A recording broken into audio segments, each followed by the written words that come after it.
रीनीट करवाने से कोई फायदा नहीं होता, या बीजेपी के बोलते दोबारा इलेक्शन करवा लो, जीत पाएंगे। अब 100 बच्चे पिटेंगे तो पुलिस वाला भी पिटेगा। पत्थरबाजी होनी चाहिए क्योंकि कितना कील लगा लगा के मारा है उन्होंने लकड़ियों के ऊपर। बोलते हैं कि हम एंटी नेशनल है, देशद्रोही है, तो आई गेस हमें अमित शाह की रिजाइन मांगनी चाहिए। इतने सारे आतंकवादी इंडिया में आए कैसे इस प्रोटेस्ट में? जय हिंद साथियों, इस समय मैं मौजूद हूँ जंतर मंतर में और हमें एक पूरा ग्रुप मिल गया, दोस्तों का ग्रुप मिल गया जिन्होंने अभी हाल में क्लास 12th किया है और ये सब दिल्ली के हैं, लोकल हैं और सब एक ही वेशभूषा में आए, वाइट कपड़ों में आए हैं। तो जब मैं इनसे ऑफ कैमरा बात कर रहा था तो इन्होंने मुझसे कहा कि इनका भाई पेपर लीक हो जाता है और सीबीएसई के ये स्टूडेंट हैं, कह रहे ओएमआर में भी प्रॉब्लम है। धर्मेंद्र प्रधान का इस्तीफा एक मुद्दा है ही है, पेपर लीक एक मुद्दा है ही है, लेकिन जो 12वीं के छात्र निकल कर आ रहे हैं ये जो अपनी बात रख रहे हैं ये भी एक रोचक बात है। तो इन्हीं बच्चों समझेंगे कि पूरा ग्रुप दोस्तों का है, क्या इनमें डिफरेंसेस होते नहीं होते और इनका आखिर क्या असल मुद्दा है। क्या नाम है भाई? रितेश। रितेश अभी तो 12th रितेश अभी 12th हुआ है। यस। और सीधा प्रोटेस्ट में आ गए। हाँ, आना चाहिए, बल्कि आप अकाउंटेबिलिटी नहीं लेते हैं एजुकेशन के। धर्मेंद्र प्रधान जी है वो, ना वो एजुकेशन की रहते हैं। नीट पेपर लीक क्यों है ये ना इसका उनके पास जवाब है। रीनीट करवाने से कोई फ़ायदा नहीं होता, क्योंकि आप खुद सोचिए, एक उनको बोल दो ना मिनिस्टर के लिए दोबारा से एग्ज़ाम दे दो, वो दे पाएंगे? या बीजेपी के बोल दो दोबारा इलेक्शन करवा लो, जीत पाएंगे? अब नहीं है ना उनके पास की। कोई बात है, कोई दूसरा अगर रीनीट देता है तो उसके पास डिप्रेशन ये सब आता ही है और उसके पास इतना करेज भी नहीं होता तो एक इतना मुश्किल एग्ज़ाम दोबारा देने का।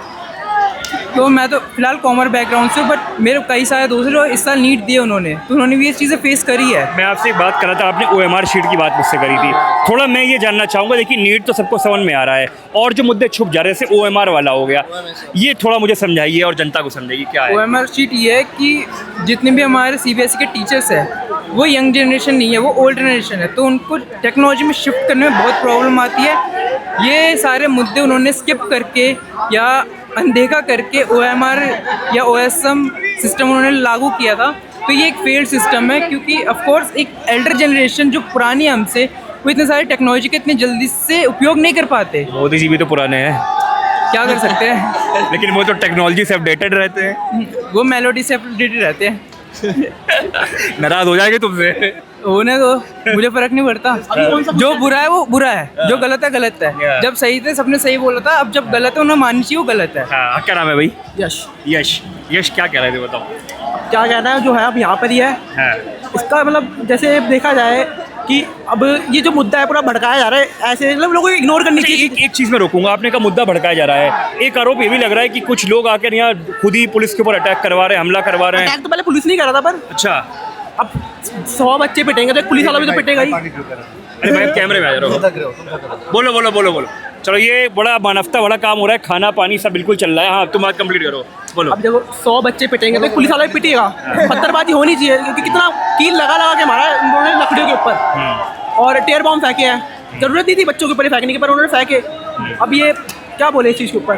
चलो तुम पानी पियो। क्या नाम है भाई तुम्हारा? खेम्यांग नाम है मेरा। दिव्यांग नाम है। खेम्यांग क्या पढ़ाई करते हो? मेरे भी 12th खत्म हुआ। अच्छा, सब क्लासमेट्स हो सारे? अलग अलग स्कूल हो, मतलब 12वीं के सारे हो। बड़ी खूबसूरत बात है भाई, यहाँ पर आपस में विचारधारा बच्चों की मिलती नहीं है और यहाँ सब भाई कभी ऐसा नहीं होता तुम दोस्तों में कि यार हम उनको सपोर्ट करेंगे, हम उनको करेंगे, सब एक ही बैनर के तले आ जाते हैं? हाँ जी भैया। हम किसी पार्टी को सपोर्ट नहीं करते, हम सही गलत को सपोर्ट करते हैं। अभी इथेनॉल का भी चल रहा है, खैर वो मुद्दा तो अभी इतना हाईलाइटेड नहीं है, पर एजुकेशन में जो गलत है, एजुकेशन सिस्टम में फॉल्ट है तो है। ये है मुद्दा। चलो हिमांग, अब तुम बताओ, ये कह रहे हैं एजुकेशन सिस्टम में बहुत बड़ा फॉल्ट है। आपने भी 12th किया, आपके हिसाब से क्या फॉल्ट है? 2 कंपार्टमेंट आ गई 2 सब्जेक्ट्स में मेरे। अरे 2 कंपार्टमेंट आ गए। मैंने रीचेकिंग के लिए भी डाला, रीएवल्यूशन के लिए, लेकिन नो चेंज, उसमें भी बिल्कुल चेंज नहीं आया। और मैंने खुद अपने हाथों से मतलब खुद देख के कॉपी चेक करी है, उसमें सब चीज़ करी भाई, लेकिन कोई उसमें साफ पास था मैं उसमें शीट के अंदर, लेकिन वापसी रीवल्यूशन ने डाला, उन्होंने वापसी फेल कर दिया। सब्जेक्ट कौन से थे मेरे पास? Physics, chemistry, maths, PCM. तो भाई आप ये बात लेकर गए नहीं गए कि आपने किसी हाई अथॉरिटी से बोला? नहीं बोला। हाई अथॉरिटी तो क्या ही बोल सकते हैं, अब ये हो रहा है जो है उसी चक्कर में हो रहा है सब चीज़। तो तुम्हें लगता है कि यहाँ से तुम्हारी बात को बल मिलेगा, तुम पास हो जाओगे? बिल्कुल मिल सकता है। अब इतने सारे लोग प्रोटेस्ट करते हैं, कुछ तो होएगा ही।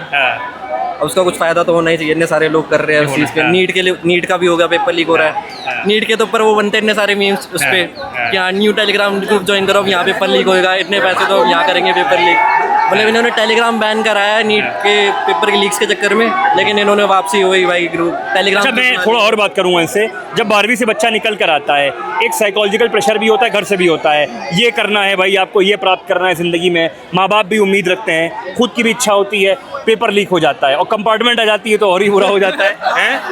फेल ही हो जाते हैं फिर तो एक सीयूटी में एक रीज़न है, सीयूटी में बहुत सारे सर्वे प्रॉब्लम हुआ है। जहाँ मेरा सेंटर था नोएडा सेक्टर, वहाँ पे भी आदर्श केंद्र में बहुत बार 1-2 दिन हुआ है जहाँ पे सर्वे की प्रॉब्लम वजह से एग्ज़ाम लेट हुआ है। कई बच्चों के दूसरे दिन पेपर हुआ है या उनके पास टाइम से इन्फॉर्मेशन नहीं पहुँची तो उन बच्चों के एग्ज़ाम भी छूटे हैं।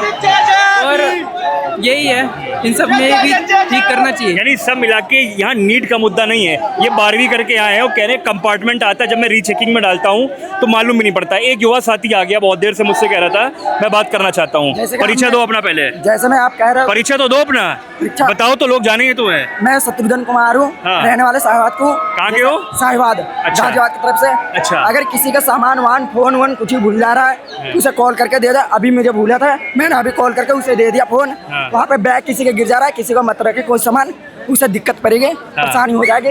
ये धन्यवाद। तो ये तुम बोलने आए थे, पढ़ाई क्या करते हो तो बताओ। 10th में हूँ। 10th में हो? हाँ। और 10वीं भी हुई नहीं हुई अभी हो? इस साल होने वाले। अच्छा, इस साल होने वाला है। 9th पास में। 9th पास हो तो यार तुम आंदोलन में क्यों आ गए? 9th में कौन सा पेपर लीक हो रहा है? लीक कहाँ हो रहा है भाई? 9th में नहीं हो रहा है? नहीं। तो आंदोलन में क्यों आए हो? आंदोलन में हाँ। ऐसा ही घूमने। अरे बताओ तो थोड़ा जाने। घूमने आए, मना रहा है, साथी सपोर्ट करते हैं। चलिए, थोड़ा हिचकिचा रहा है, युवा साथी है, मैंने घुमा के पूछा तो बताया। खास बात ये पूरा एक ग्रुप है दोस्तों का, सबने 12th कर रखा है, अभी पास आउट होके निकले हैं और दिल्ली के लोकल हैं। इस भाई की बहुत बड़ी पीड़ा है कि इसका कंपार्टमेंट आ गया है और आगे इनको दिक्कत हो सकती है। और CBSE में जो OMS बता रहे थे आप ना, OSM, उसको लेकर भी प्रॉब्लम है। यानी नीट सिर्फ मुद्दा नहीं है, जो स्टेट गवर्नमेंट के एग्जाम्स हो रहे हैं वो मुद्दा नहीं है, 12वीं में जो CBSE की जो शिक्षा प्रणाली है वो भी एक बड़ा मुद्दा है। आप सबको भविष्य की शुभकामनाएं, आपका कंपार्टमेंट क्लियर हो, आप सब बढ़िया करें। बहुत बहुत धन्यवाद। ऑल्सो यहाँ पे मैंने बहुत सारे देखे हैं, न्यूज़ वगैरह में बोलते हैं कि हम एंटी नेशनल है, देशद्रोही है। तो आई गेस हमें अमित शाह की रिजाइन मांगनी चाहिए। इतने सारे आतंकवादी इंडिया में आए कैसे इस प्रोटेस्ट में? बताइए भाई, गृह मंत्री को इस्तीफा देना होगा क्योंकि इतने सारे एंटी नेशनल आतंकवादी आए कैसे? हमें पाकिस्तान से ट्रेनिंग मिली है, ये आई मिली कहाँ से? होम मिनिस्टर का रिजाइन चाहिए अब। अगर हम एंटी नेशनल है तो किसी एक की रिजाइन चाहिए।